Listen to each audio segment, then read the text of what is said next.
career as a student athlete at UAB, coaching career, and finally viewing the upcoming Blazer women's golf season. Coach Lawley, thank you for taking the time to chat. How are you doing today? I'm good, man. I appreciate it. Thank you. Thank you for having me. Yeah, today's the first day of classes, so I drove into campus and a lot of kids out walking, so it's a good time. Glad to have everybody on campus and a lot of new people on the squad. So it's been a pretty exciting day. Yeah, as we were talking, I work at a college and play at a college golf course. So I've definitely been seeing all the students around with all their gear on, and definitely a very exciting time with season beginning just a couple weeks. Yeah, yeah. And our equipment guy was just in here before I got on, and he brought us our new hats, and they look really good. So I'm very excited for all the fun stuff we get this time of year. It's Christmas, golf Christmas 2023. How's your summer off season been? Have you gotten to play much golf this summer? You're a very accomplished player in your own right, and I'm also interested to know, what does an off season look like for a college coach? Yeah, yeah. Thank you. Yeah, I've won a handful of amateur events. I still have my amateur status. I love to play. I actually got to play in one with a lot of my girls. That's pretty cool to just to get to be there and tee it up with them. It's something that golf offers that no other sport really can offer. There's not amateur events that other coaches can go back and play, so it's pretty unique. I try to play at least a couple tournaments a summer just to keep my game in shape and honestly, it helps the girls know when we're in a tough spot when I'm coaching. Like, hey, I've been here before. I was here this past summer. The rest of my summer, I moved up 2 tiers in Delta this summer. I did a lot of flying for recruiting, all over the country. And then I try to really take at least two good vacations. Usually one right at the beginning of August, so that I can kind of tune up. It's not it's a little bit of a quick sprint beginning, but it's a good marathon until about November 1. So I really try to have some downtime and run around and the dog park with my two dogs and enjoy a lot of family time in the summer. And it's been a good summer and it's the first summer I've had at UAB, so I was glad to get a full summer of recruiting in. I want to get into, your golfing journey and when you got started. So how did you get started playing golf? Was it just yourself? Was it a family member? How long have you been playing and what are some of your earliest golfing memories growing up? Yeah, yeah. Some of the early golf memories. So my dad and I play. That's how it started. I played every other sport before then. You name it, I played it. I actually played basketball through high school as well before I obviously went to golf full time. And I was actually a really avid soccer player before I chose golf.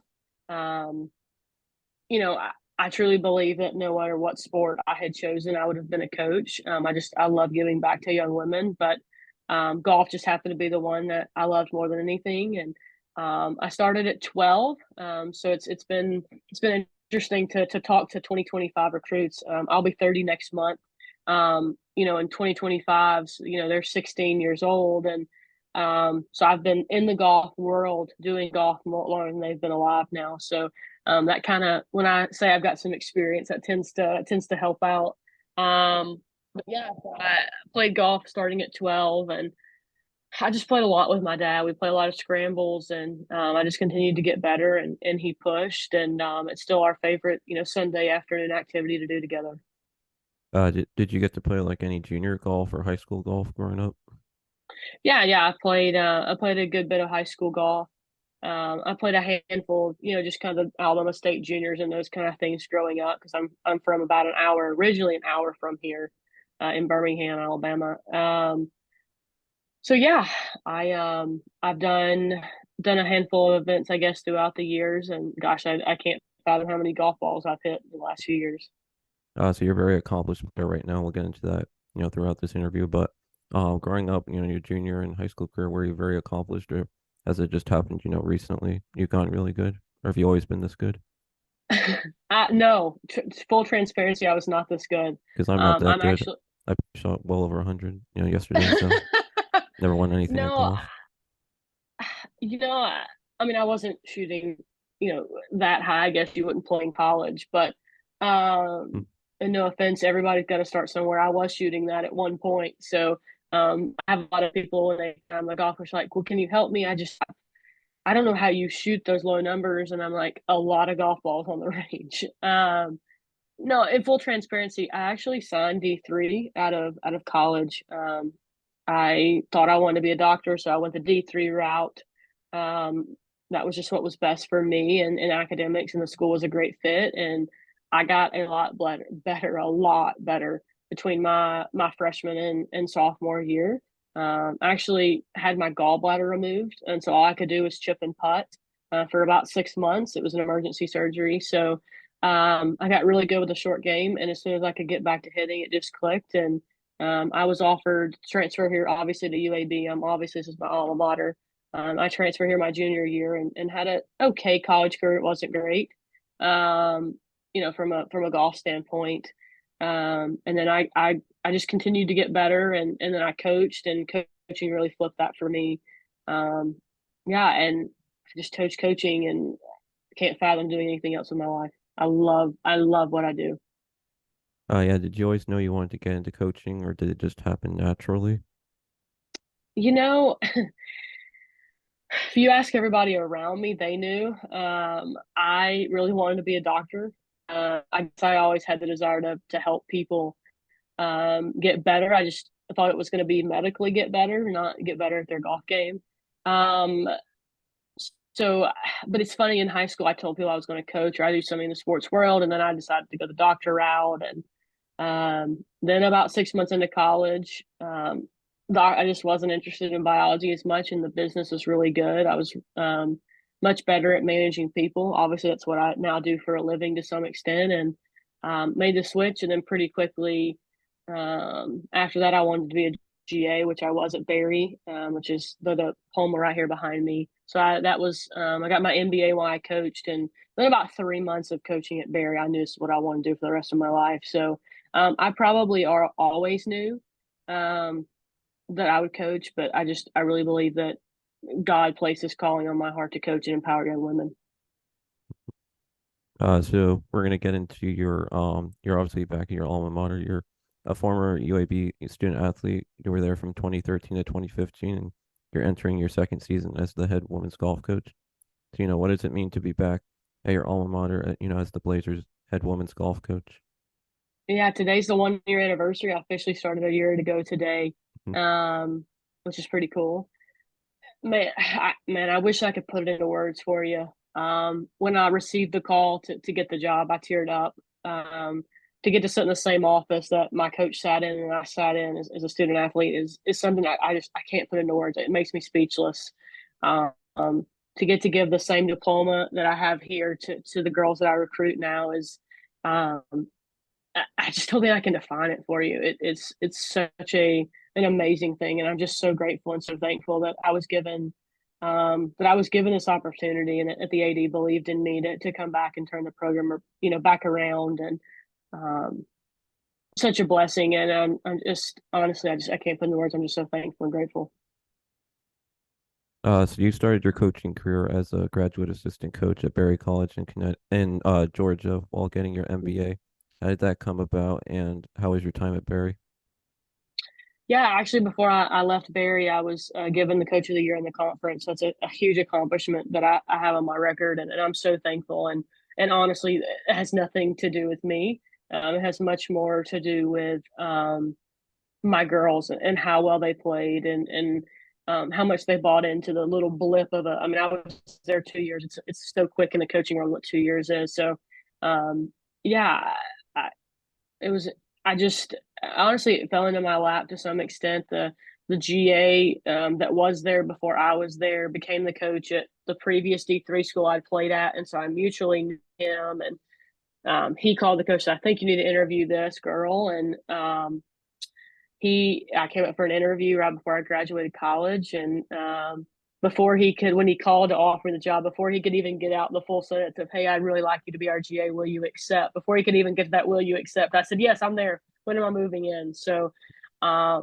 was just so thankful to be able to have somebody, pay for my master's degree. I always wanted a master's in some kind of degree, and then to get to coach with those kids and actually coach men and women there, and just an incredible journey of 2 years. And then it really set me up to take the head job at Lipscomb. And I'll forever be grateful to Brian at Berry College. And We still talk to this day. Again, I've been going now 7 years, and um, we still talk. And again, I've had time now that I guess transitioned here to had some time to really reflect on how long I've been in this job already, and just the little steps I took along the way, and the people that really mentored me. And he's one of them, and I'm very thankful.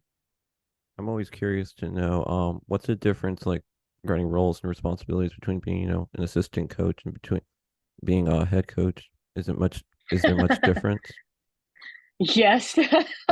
Any assistant that has worked for me will tell you I really enjoy being the head coach, and not in a bad way. I just do. I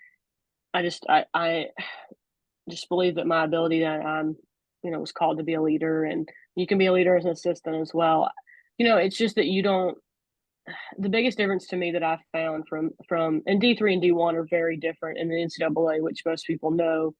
But the biggest difference in like what my assistant does here and what I do, or what my assistant Lipscomb did and what I do, I just have a lot of nitpicky things that as the head coach I have to handle, that come with the head coaching title. There's just things, and I could make a list, but it would take me 10 days to make one. But that's probably the biggest thing is there's just little things. And but I'll just tell you, I've had two incredible assistants. I cannot tell you how good they are at their job. That's why one is the head coach now at Lipscomb. She's incredible, great human being. Um, Shannon, and then my assistant here, Corey, that I hired not even been 9 months ago. He's so good with our girls, and um, I just the fact that I can even be on this podcast. There's things we've got going on outside the door right now, and he's handling it, so I can do this, and that's the epitome of assistant. It's just a servant's heart, and I'd say it's just you're willing to do what needs to be done is probably the biggest difference. So after your 2 seasons at Berry College, you spent 5 seasons as the head coach at Lipscomb University. Can you talk to me about your time at Lipscomb and how special a place Lipscomb was to you? Yeah, they have a great football team. The Tennessee Titans. I'm pretty biased now to them. I didn't really have an NFL team. You grew up in Alabama, and it's Alabama or Auburn, and obviously I'm even more biased to the UAB. But Tennessee Titans are now my pro team, I suppose. Yeah, Lipscomb. Again, I hate to continue to say how thankful, but they gave a 23-year-old a chance to be a head coach. I was the youngest coach in all of Division 1 at the time, as far as we know. So, and I have no doubt that that program is better after I left it. They won the ASUN this past year, and that's not me taking any credit. That's all them and Shannon. She did an incredible job, and um, yeah, I had 5 incredible years. It's a great school, great Christian school, in Nashville. It's centered in the most beautiful part of Nashville, honestly. And yeah, I got to. That's just a blip in my journey, and I really invested a lot of time into, and I got to learn a lot. I grew a lot. I mean, I was there from the time I was 23 to 28. So the bulk of my 20s were there. So Nashville and Lipscomb will always have a special place in my heart. And um, you know, obviously there's one team that I root for the most, obviously selfishly biasedly the UAB Blazers, but I will always also be a Bison fan. And I just thought of this, but I have to ask you, how was it Yeah. when UAB got their March Madness NCAA tournament victory when you were attending? Oh, yeah. I remember that. We were actually, yeah, so we had just come back from being on the road, because it was around spring break. It's always around spring break for March Madness, and we just come back. So I happened to be, we had class, and so we just gotten back, and so I went to class, and the game started like 12. It was one of those weird times, and so I was like, and the professor and everybody's trying to get, it was like, can we please get out of here? Everybody wants to go watch the game, and I went home and watched it, and I can remember my apartment and the room I danced around in. I mean, it was just such a good day to be a Blazer, honestly, and to get to be that here. They also that year beat uh, North Carolina here at Bartow Arena. I was there for that too. I for a long time still had that ticket. It's probably long gone. All my moves since then, I've moved like 4 or 5 times, obviously, as you can tell from my coaching journey. But yeah, I was there for that with North Carolina, and we hosted the Conference USA that year when they won. So I was at the championship game helping kind of facilitate on the back end. So such great memories from that. And obviously, then this past year they went to the NIT finals. So historically, basketball and football have been really good here. Yeah, that's why I really enjoyed doing these podcasts. Like you started like all these coaches I'm finding out have really incredible stories. Like you started out, you were the youngest D1 coach at 23, and then I'm also going to be interviewing the Hamilton coach who I found out is like the world speed golf. She's the number one in world speed golf. So I just think that learning Wow. about all these coaches, you have such incredible stories, and that's really, really I'm excited to be doing all these interviews Yeah, because absolutely. I'm excited to be here. It's fun to get to tell my story and get to talk about the great people on the way and just being a Blazer is huge not for only me. being coaches, you got and I'm learning that all of you coaches to have so many accomplishments, nothing that I could ever accomplish in my life. So great that I No, could be able to there's share you got all plenty your of time. stories. You got plenty of time. So while at UAB, you were the business school's outstanding GPA recipient. Were academics just as important to you as golf when you were at UAB? And do you make sure that your current players do well in the The answer is classroom yes. as well as uh, perform well on the golf course? yes. So do you My push biggest, academics? my, Do you push yeah, academics academics to are your players? huge. Yeah, I've heard a stat recently. We're in the top 100 schools in the country. Our business school's top 50. I was more than set up to get my master's degree from the business school here. Um, the biggest thing that I can say about academics, and this is my thing. If girls have come to a recruit visit, or they've seen me out, or they just ask general questions about recruiting, this is huge for me. Academics are. Um, you know, I have found that if your academics are in order and the way we treat each other is in order, golf will fall into place. So notice I put academics first.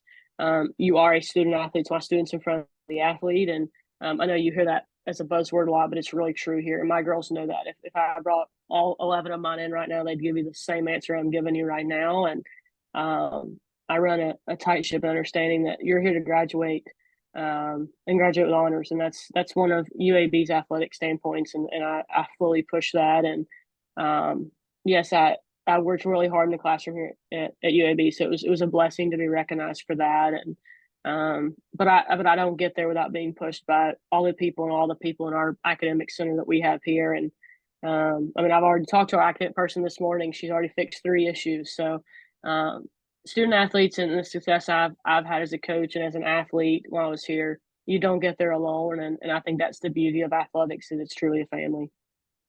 You've won multiple Tennessee mid-amateur championships and other championships in the state of Tennessee. Can you talk to me about your golf game and how often you get to play these days? Mm. I don't know that my sweet little tailor-made 790s have been dusted off in a couple of weeks. When I'm in the summer, I get to play a good bit. That's just because that's our downtime, and I don't have to be in the office as much as I do right now. We're doing a retreat thing this weekend with the girls, and so my sister and I will both play around just because it's fun for them to see us play and get to do the team kind of camaraderie with them as well. And but yeah, I have won a few tournaments. It's been an incredible journey. Yeah, and I played pretty well this summer at our tournament, and yeah, I really honestly right now couldn't tell you the last time that I've played. I know I played Saturday. But yeah, I'd say I probably get to play 10 to 20 times in the summer. And I'd say probably sporadically I play, another 20, 25 throughout the year.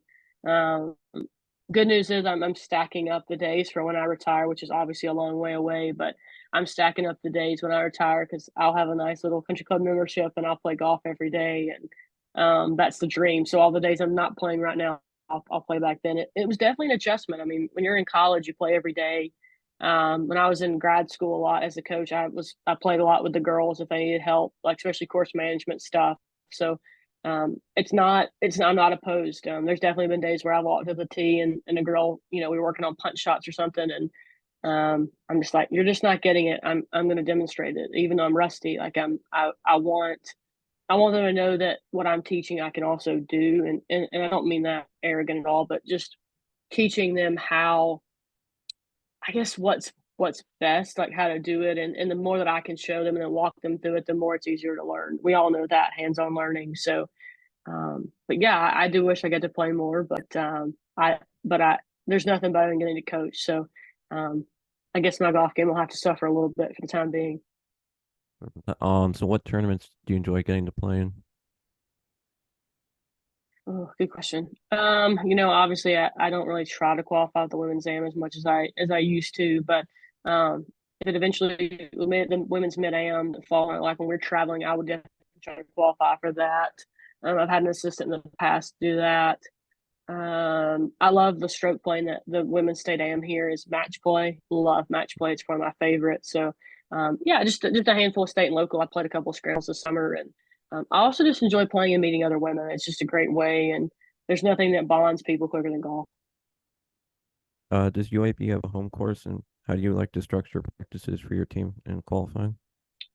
Yeah, yeah. I mean, as you know, there's a lot of really good golf here. Here there's 6 or 7 different golf courses that we can play. I'd say our main one's Oxmoor Valley. And we have a small facility there. Oh, excuse me. And let's see. Um, you know, I, we play usually 3 days a week, practice 3 days a week, and it kind of splits. That's probably the best way. We do a lot of drill work, but also individual work. I mean, my sister and I are there to really help facilitate as much as we possibly can. So what makes a recruit stand out to you in addition to good scores, high finishes? Because I'm sure that any coach, you know, winning trophies and shooting low scores in tournaments would be impressive. But what stands out to you just generally and makes someone want to be on your team, like represent the UAB Blazers? Would it be that they have a good work ethic, that they're dedicated, that they just have a good personality, or is it that they're just a good person overall? Yeah, it's hard to put on pen and paper, and I would say every coach says that. But yeah, I mean, we're looking for somebody that understands what it means. For me here, it'd be in general, like what it means to represent your university, wherever that is. I mean, obviously, I was a Bison, now I'm a Blazer, and I've obviously always been a Blazer at this point. But yeah, I would say we look for obviously character and girls that understand the importance of the classroom work. And yeah, I mean, again, it's so hard to put on pen and paper. Um, but I'd say character, the way you treat your parents, like all those little things that add up to show that you're a real personality. I I would say I would say almost all my girls too have a lot of personality as well. So I'm very interested. I'm going to be reviewing with all the coaches that I'm going to be talking about and reviewing the upcoming season is starting, just in about 2 weeks or so. So how Hmm. does your team look going into the upcoming season? Are there any expectations that you have for your team? Or are you just, excited with today, being the first day of classes? Are you and the season just getting started? Any expectations, Yeah, or are you just excited to begin the season as a coach? yeah. It's such a loaded question, man. I don't like to put expectations. More than anything, I want us to compete and compete well, compete with class. Um, and yeah, I mean, we've already had at least one practice, and I got giddy on the first tee and just told the girls how excited I was. And um, yeah, just the excitement that builds. This time of year, it's my new year. Everybody celebrates the new year in January, and see, I don't celebrate the New Year in January because I thought my New Year's today because classes started, and it's a new year for us because we run 23 to 24, and so yeah, just the new year and the excitement of all that, and they get to hand out the gear, and everybody gets to try out their new classes, and we have a lot of new people, so they get to run around the new buildings, and they ask a lot of great questions. So I think it's just the buzz of the excitement. Like I said, driving in today, you could just tell everybody's smiling, everybody's happy. We'll see what it feels like in October, but I feel pretty confident we'll still be playing pretty good golf in October. And finally, the final question I have for you today is, you know, what is your favorite thing about being head women's golf coach at UAB, and what is your favorite thing about UAB, and what makes UAB such a special place? And it's home. I don't know how Mhm. else to put it for me. Like I said, I grew up an hour from here. Um, I came here a lot for just various things over the years, and um, it's just home. But to be a Blazer and to get to come back, and when you get done being a student athlete, you don't expect you don't expect to get to come back and put your uniform back on. Like I never expected to get to come back and put this phenomenal logo back on. You just don't. Um, and so to get to do that, to put it on proudly for another tournament, because again, when you take your jersey off for the last time, the odds of you getting to put it back on is just so rare. And so to get to come back and put this back on and get to proudly be a Blazer and show what these girls what being a Blazer is, it's indescribable for me. This place is just special. Again, like I said, it's home. It's where my diplomas come, and it means so much more. Like I'm getting to see people I saw 8, 9 years ago. They're back, and my advisors now helping my freshmen. My business advisors helping my freshmen, and um, they're like, "You knew Coach back in the day," which is ironic. It's not been that long ago, but just all those little things. That it's again to get to put the green and gold back on, man. I just it's such a blessing, and I'm just so thankful that in the next 2 years, I'll have 6 girls that'll get the same diploma I've got, and um, yeah, it's just incredible. It just softens my heart. Thank you, Coach Lawley. I really appreciate you taking the time out of your busy schedule to chat with me today, and I really enjoyed our conversation today. You sound like an incredible coach, and you have a really interesting story. So yeah, I think UAB should be very proud to have you as their coach, and I wish you and your team the best of luck this season going forward. Listen, man, the pleasure's all mine. Thank you so much for having me, and yeah, I'm really excited. They can obviously follow us along on Instagram or our sports page, but as always, go Blazers.